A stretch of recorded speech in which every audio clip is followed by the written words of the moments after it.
Brought to you by Agilus Diagnostics.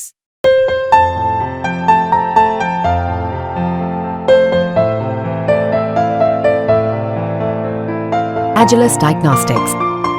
नमस्कार, आप देख रहे हैं बेस्ट तक। मैं हूं रजत देवगन। आरबीआई पॉलिसी से ठीक एक दिन पहले इंडियन स्टॉक मार्केट पे जोरदार तेजी देखने को मिली, लेकिन ये चाल एक तरफा नहीं थी। आज हिचकोले खा रहे थे पूरे दिन। एक दायरे में कामकाज हो रहा था, लेकिन सरेंडर करने को तैयार नहीं थे और अंत में जाते जाते दोपहर को एक स्ट्रेच मिल गया, अपसाइड देखने को मिली। हुआ क्या, अंतरराष्ट्रीय संकेत बहुत अच्छे थे। अमेरिकन मार्केट्स की क्लोजिंग अच्छी हुई थी। ऊपर से आजकल हमने निके को बहुत ट्रैक करना शुरू कर दिया, जापानीज मार्केट को, क्योंकि वहां पर एक टर्म निकल आई है येन कैरी ट्रेड। इसी हफ्ते इस टर्म के ऊपर फोकस जा रहा है। इससे पहले तो हमने ऐसा कुछ देखा भी नहीं था इसका इंपैक्ट स्टॉक मार्केट पे, लेकिन ये आज के सत्र में निके शुरुआती संकेत अच्छे दे रहा था, 3.5% ऊपर से कॉस्ट भी ठीक था। गिफ्ट निफ्टी बता रहा था कि 200 पॉइंट्स ऊपर खुलेंगे, तो अब तेजी खुल गए। फिर हमको तो कॉन्फिडेंस की जरूरत है, इस समय अंतरराष्ट्रीय बाजारों का सपोर्ट जरूरी है, तो सपोर्ट मिला और हम चढ़ लिए। 24,289 के लेवल पे ओपन हो गए, लेकिन उसके बाद फिर फिसल पट्टी। अच्छा, फिर हम बार बार ये देख रहे थे कि 24,200 के लेवल के आसपास जाते थे तो वहां से खरीदारी जरूर आती है। आज पूरा दिन हमने ये देखा है। आज के दिन का लो है 24,184। 10:45 पर एक बार हाई लगाया था 24,337 का, लेकिन उसके बाद फिर से टूटे और दोपहर को चढ़े हैं। तो जाते जाते खरीदारी हुई है। आरबीआई क्रेडिट पॉलिसी से पहले बाजार में जाते जाते खरीदारी जरूर देखने को मिली है। आज क्लोजिंग आई है 24,297 के लेवल की, 304 अंकों के गेंस के साथ निफ्टी पे आज की क्लोजिंग हुई है। लेकिन ये एक रिलीफ रैली है। बहुत समय बाद पेसिमिज्म ही था, इतना जबरदस्त नेगेटिव सेंटीमेंट, उसके बावजूद आज बाजार दौड़ गया। शॉर्ट्स बहुत कटे हैं आज मार्केट पे। आरबीआई पॉलिसी से पहले कोई मोटे शॉर्ट तो वैसे भी कैरी नहीं करेगा। निफ्टी बैंक 370 अंकों की बढ़त के साथ 50,119 के लेवल पे हुआ है बंद, और सेंसेक्स 874 अंकों की बढ़त के साथ 79,468 के लेवल पे हुआ है बंद। सपोर्ट कौन कर रहा था? Infosys, HDFC bank, ONGC, LNT, coal India. अच्छा, निफ्टी के गेनर्स में अगर आप देखोगे ना, तो आज 44 स्टॉक्स चढ़े हैं, 6 स्टॉक्स टूटे हैं, लेकिन जो सबसे तेज चला है वो सरकारी कंपनी, और उसमें भी कोल इंडिया और ओएनजीसी। रिटर्न्स ओएनजीसी का स्टॉक 7.5% ऊपर, कोल इंडिया का स्टॉक 6% से ज्यादा दौड़ गया। फिर अदानी ग्रुप के स्टॉक्स आ गए, अदानी इंटरप्राइज और अदानी पोर्ट्स 3.25% से 3.25% ऊपर। पावर ग्रिड, इस स्टॉक में भी 3% ज्यादा की तेजी देखने को मिली। निफ्टी लूजर्स में इंडसइंड बैंक 2.5% नीचे, tech Mahindra, Britannia, HUL, Titan, इन स्टॉक्स पे दबाव देखने को मिला। एफएनओ गेनर्स में ओएनजीसी आज निफ्टी का भी टॉप गेनर और एफएनओ का भी टॉप गेनर, 7.5% ऊपर। कमेंस 6.5% चला है, रिजल्ट्स इंपैक्ट देखने को मिला। कोल इंडिया निफ्टी का सेकंड बेस्ट स्टॉक था आज, ये 6% ज्यादा चढ़ा। इसके अलावा बीएचईएल, इस स्टॉक में भी 6% की तेजी देखने को मिली, और एबीबी आज 5.5% चढ़ता हुआ नजर आया। आज कैपिटल गुड सेक्टर से जुड़ी जो कंपनियां थी, एबीबी, कमेंस, एलएनटी, बीएचईएल, इन सब में तेजी देखने को मिल रही थी। एफएनओ लूजर्स में श्री सीमेंट को पाएंगे आप, Bata, IndusInd bank, LIC housing, Tata power 1.5% से करीब 4% टूटते हुए नजर आए। मिड कैप गेनर्स की सूची बहुत बड़ी है आज। सबसे तेज चला है BASF, 20% upper circuit lock. Sharda energy 13% चढ़ गया। एडलवाइस आज 12.5% चढ़ा है। तेजस नेटवर्क 12.5% चढ़ा। अच्छा, ये सब स्टॉक्स ना पिछले कुछ दिनों से गिरे थे, लेकिन जब एकदम से ओवरसोल्ड रीजन से पलटे हैं तो ऐसा धमाकेदार रिटर्न दे गए हैं एक ही दिन में, तो निचले स्लो से आई है खरीदारी। रिलायंस इंफ्रा 11% ज्यादा चढ़ा है। जुबलेट इंग्रीविया 11% उछला। एचएफसीएल 10% ज्यादा चढ़ गया। Vakrangee, Sterlite tech, Inox green 8.5% से 9.5% चढ़ते हुए नजर आए। आरके फोर्जिंग, पीपीएल फार्मा 7.5% से 8% की तेजी। PPL pharma almost day high के आसपास बंद होता हुआ नजर आया। मिड कैप लूजर्स में फ्यूजन, नतीजों का इंपैक्ट था, फ्यूज ही उड़ गया। फ्यूजन माइक्रो का स्टॉक आज 20% लोअर सर्किट। सांगवी मूवर्स 13.5% टूटा है। गोकुलदास एक्सपोर्ट 5.5% नीचे। ईआईएच लिमिटेड 4% नीचे। एसीआई आज 4% नीचे। Gland, Timken, Varroc, Saregama, made plus 3% से 4% नीचे। दिन तो था सरकारी कंपनियों का, क्रॉस द बोर्ड खरीदारी देखने को मिली। आज बाजार में सबसे स्ट्रॉन्ग एक्शन आया वो पीएसयू स्टॉक्स पे आ गया। ऑयल इंडिया 7.25% ऊपर। बाजार जैसे ही खुला था वैसे ये दोनों स्टॉक्स चढ़ना शुरू हो गए थे, ओएनजीसी और ऑयल इंडिया। ओएनजीसी का स्टॉक 7.5% चढ़ा। फिर कोल इंडिया हमने देखा दिन भर चढ़ता हुआ, 6% के आसपास के रिटर्न। इसके अलावा स्टील अथॉरिटी 5.5% ऊपर। एचएल 5% चढ़ गया। एनएलसी इंडिया 5% ऊपर। एनबीसीसी, बीईएल, गेल, आरईसी लिमिटेड, पीएफसी, एलआईसी, जहां देखो वहां हरियाली, और रिटर्न्स हैं 4% से 5% के। SJVN, power grid, IOC, NMDC, HPCL, BPCL, ये सब स्टॉक्स चढ़े हैं, लेकिन ये पिट भी बहुत गए थे हाल फिलहाल की गिरावट में, और निचले स्लो से आई है खरीदारी। कोची शिपयार्ड, कॉनकॉर, एनएचपीसी, इन स्टॉक्स में एक्शन। स्टॉक तो अच्छी खरीदारी पीएसयू स्टॉक्स में, उसमें भी एनर्जी जो एक कंपोनेंट है वहां पर अच्छी तेजी देखने को मिल रही थी। फार्मा ये दूसरे नंबर पे था जहां पर तेजी देखने को मिल रही थी। उसमें लाल पात लैब्स के नतीजे बाजार को ऐसे पसंद आए लेटर हाफ में आए थे नतीजे और डे हाई पे बंद हो गया स्टॉक 5.5% चढ़कर।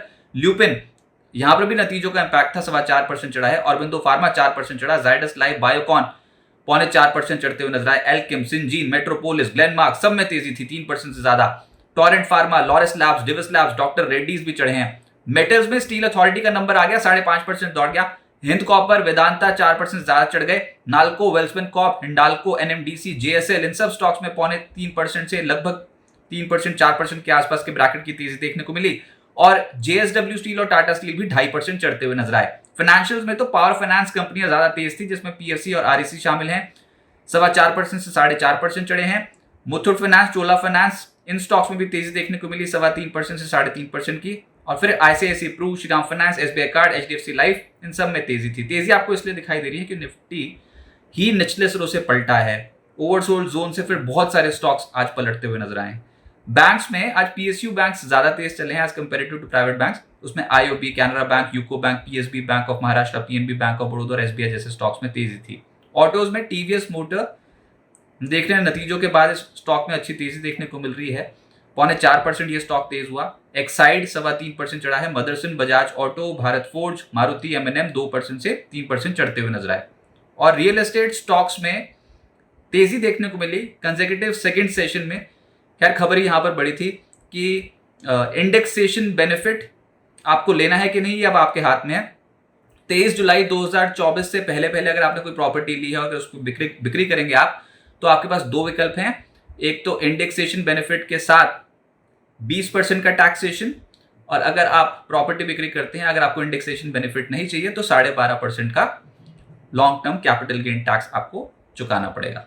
तो दोनों विकल्प हैं आपके पास, जोन सा भी आपको लेना आप ले सकते हैं। लेकिन ये जो एक रिलीफ रैली कहूंगा मैं कि रियल एस्टेट स्टॉक्स में बनती हुई नजर आई, और ये पिछले कुछ दिनों से नहीं चल रहे हैं ये स्टॉक्स, लेकिन पिछले 2 दिनों से हम देख रहे हैं कि बाजार में इनमें पिकअप शुरू हुआ है, जिसमें Oberoi realty, DLF, Lodha, Godrej properties और प्रेस्टीज जैसे स्टॉक्स आज के सत्र में एक्टिव हुए। सबसे तेज चला ओबरॉय रियल्टी।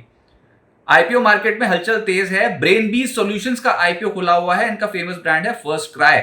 8 अगस्त तक खुला रहेगा, यानी कि कल तक। अब तक 0.3 टाइम सब्सक्राइब हो चुका है, 440 से 465 रुपए प्रति शेयर। इश्यू साइज है 4193.73 करोड़ रुपए, जिसमें 1666 करोड़ रुपए का फ्रेश इशू है, बाकी का है ओएफएस। और यूनिकॉमर्स सॉल्यूशंस का आईपीओ भी कल बंद हो जाएगा। अब तक 12.32 गुना बढ़ चुका है। प्राइस बैंड है 102 से 108 रुपए प्रति शेयर। 276.57 करोड़ रुपए का ओएफएस है, और पूरा का पूरा है ओएफएस। अब आगे क्या होगा? देखिए, जैसे मैंने इस वीडियो की शुरुआत में कहा कि हम ना बहुत क्लोजली ट्रैक करना शुरू कर दिया हमने निके को, जापानीज मार्केट को। गिफ्ट निफ्टी के साथ साथ निके देखना पड़ रहा है, बताओ। और जैसे आज बाजार शुरू होने वाला था, वैसे एक बड़ी खबर आ गई थी कि बैंक ऑफ जापान के डिप्टी गवर्नर का एक बयान आया, और उन्होंने ये बोला कि अगर मार्केट्स अनस्टेबल होते हैं तो हम ब्याज दरें नहीं बढ़ाएंगे, बस। इसके बाद हमने देखा एशिया बाजारों का मूड माहौल ठीक होता हुआ। डाउ फ्यूचर्स, नैस्डैक फ्यूचर्स में भी हरियाली देखने को मिली। गिफ्ट निफ्टी पे सेंटीमेंट पॉजिटिव हो गया, वो भी चढ़ गया। तो ये एक रिलीफ रैली समझिए जो बाजार पे आज मिली है। जो असली एक्शन होना है वो हमारे आरबीआई के गवर्नर क्या बोलते हैं उस पर डिपेंड करेगा। आरबीआई की पॉलिसी आने वाली है कल, सबसे बड़ी कवरेज आप 10 बजे बिस्तक पे देखोगे। वैसे 8:30 बजे हम मॉर्निंग शो से ही बाजार के जानकारों से पूछना शुरू करेंगे कि अब क्या एक्सपेक्टेशन रखनी चाहिए स्टॉक मार्केट पे। लेकिन ये 10 बजे की जब पॉलिसी आएगी तो आरबीआई गवर्नर की कमेंट्री बहुत अहम होगी, और उसके बाद 10:30 बजे बड़े बड़े अर्थशास्त्री और बाजार के जानकार हमारे साथ जुड़ेंगे, और आसान भाषा में हम डिकोड करेंगे कि इस आरबीआई की क्रेडिट पॉलिसी से क्या मायने निकाले जाएं अर्थव्यवस्था के लिए, स्टॉक मार्केट के लिए और आम आदमी के लिए। तो प्लीज और प्लीज कल सुबह से ही ज्वाइन कर लीजिएगा बिस्तक। कल निफ्टी की वीकली एक्सपायरी भी है। इस हफ्ते निफ्टी की जो रेंज है वो है 23,893 से लेकर 24,382 की। हर तरफ चला गया निफ्टी ऊपर नीचे। वैसे तो डाउनवर्ड बायस ज्यादा देखने को मिल रहा था, ये तो आज ही एकदम से रिलीफ रैली देखने को मिली है। लेकिन हम ये भी देख रहे हैं कि इतनी ब्रॉड रेंज में भी, और इसमें तो आप एक गैप डाउन भी जोड़ो ना, पिछले हफ्ते जब क्लोजिंग आई थी उसके बाद एकदम से इस हफ्ते मंडे को एक गैप डाउन देखने को मिला था। ये तो एक रेंज बता रहा हूं मैं। लेकिन निफ्टी 24,350 के लेवल के ऊपर क्लोज नहीं हो पा रहा। जाते तो हैं, लेकिन उसके बाद फिर से हायर साइड पे सप्लाई आ जाती है। तो ये एक समय एक हर्डल है 24,350 24,400 का जो जोन है वो। और बाजार अगर आप सोमवार, मंगलवार, बुधवार देख लो तो सोमवार की जो ओपनिंग हुई थी वो 24,302 के लेवल पे हुई थी। आज की जो क्लोजिंग हुई है 24,297 के लेवल की हुई है। तो जहां पर सोमवार को ओपन करके गए थे वहीं पर ही हम हम नीचे गए थे लेकिन अब वापसी कर लिए, तो बाजार अभी सेटल होने में समय लगाएगा। डिसीजन वाला मूड माहौल है। आपको दिख तो रहा है स्टॉक्स 10% ऊपर भागे हुए, लेकिन भैया पिटे भी बहुत हैं। पिछले कुछ दिनों से लगातार हमने देखा बाजार हड़कंप मचा हुआ था। अब तो रिलीफ रैली आज के सत्र में आई और ओवरसोल्ड जोन से पलटे हैं। इस हफ्ते निफ्टी ने 23,900 के लेवल पे सपोर्ट लिया, तो हम इसी कोई मेजर सपोर्ट मान के चल रहे हैं। लेकिन उससे पहले फिर 24,185, 24,100 ये जोन भी प्रोटेक्ट करने की कोशिश करेंगे बुल्स, क्योंकि बाजार अब पिकअप करने की कोशिश कर रहा है। तो देखते हैं हायर साइड पे हम क्या ये 24,350, 24,400 के जोन्स आरबीआई पॉलिसी के बाद निकाल पाते हैं कि नहीं। अभी के लिए हर्डल समझिए और नीचे सपोर्ट समझिए 24,185, 24,100। अंतरराष्ट्रीय मूड माहौल को भी देखना होगा, लेकिन सबसे बड़ा ट्रिगर है बाजार के पास आरबीआई की पॉलिसी, और उसकी सबसे बड़ी कवरेज कल आप बिस्तक पे देखेंगे। बिस्तक आपके लिए लाया है प्रीमियम मेंबरशिप प्रोग्राम, जहां आपको मिलेंगे कई सारे फायदे, जिनमें मार्केट न्यूज़लेटर, लाइव चैट पर आपके सवालों के सबसे पहले जवाब, मार्केट आउटलुक, वीकेंड पर मार्केट स्कैन, एंकर्स के साथ चैट और भी बहुत कुछ। इस प्रीमियम सब्सक्रिप्शन में 3 तरह के प्लान्स हैं, सिल्वर, गोल्ड और प्लैटिनम, जिनकी शुरुआत मात्र 159 रुपए महीने से होती है। इससे जुड़ना भी बेहद आसान है। बिस्तक के YouTube चैनल पर जाएं, ज्वाइन बटन पर क्लिक करें और अपना प्लान सिलेक्ट करें। बस बन गए आप हमारे प्रीमियम मेंबर।